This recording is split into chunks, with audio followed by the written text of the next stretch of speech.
Hello বন্ধুরা, আবার একটি ছোট মিনি ভ্লগ নিয়ে চলে আসলাম তোমাদের কাছে।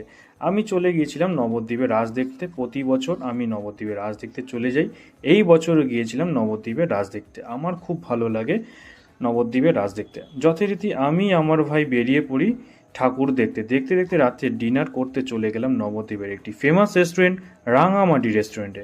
তো আমার তো আমরা সিঁড়ি দিয়ে উপরে উঠতেই আমাদের পেছনে একটি বড় বালাজির ছবি ছিল।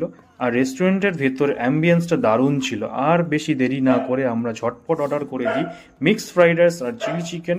খাবারের কোয়ালিটি দারুণ ছিল। তারপর আমরা বেরিয়ে পড়ি রাস্তায়। যেতে যেতে একটি মিষ্টির দোকানে চোখ পড়ল আমার। তাই আর লোভ সামলাতে না পেরে গরম গরম রসগোল্লা অর্ডার করলাম।